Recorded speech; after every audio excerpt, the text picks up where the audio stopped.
Հարգելի դիտողներ, մինչ տեսանյութին անցնելը խնդրում ենք սեղմեք լայք և բաժանորդագրվեք մեր ալիքին։ Ամուսնալուծության մասին լուրերը ճիշտ են, ինձ համար դա կյանքի փորձությունն էր։ Վլադ Խառատյան։ Իմ ամուսնալուծության մասին լուրերը ճիշտ են, ինձ համար դա կյանքի փորձություն էր, նաև շատ բան սովորեցրեց։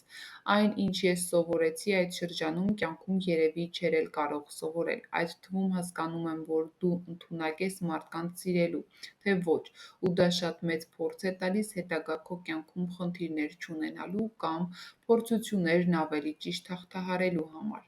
Միշտ չէ, որ մարդիկ գալիս են քո կյանք ու պիտի մնան, այն պետք է գա ինչ-որ բան քեզ սովորեցնելու համար։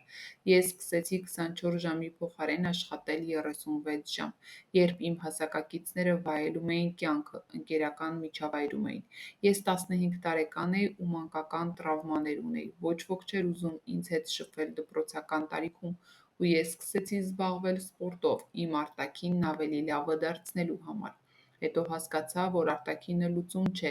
պետք է ունենաս հնարավորություն մարդկանց երջանկացնելու համար։ Շատ անձնական շփումներ չստացվելուց հետո ես որոշեցի ոչ ոքի հետ չշփվել ու միայն նվիրվել աշխատանքին։ Հետո հասկացա, որ երբ կա գումար, իրական սիրո հավանականությունն ավելի է քչանում, որովհետև մարդիկ այսօր նյութապաշտ են։ Շատերը մտածում են, որ եթե ունենան գումար, կարող են իրական սեր ձեռք բերել, բայց ոչ,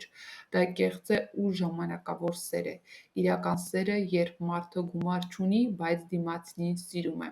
Ամուսնալուծության շրջանը հաղթահարել եմ։ Հիշողություններ նորմալ մարդկանց մոտ մնում են, բայց պետք է միշտ նայել ու շարժվել առաջ, զարգացնել քո անձը։ Կյանքի ճանապարհին հաղորդման շրջանակներում անկեղծացել է ֆիթնես մարզիչ Վլադ Խառատյանը։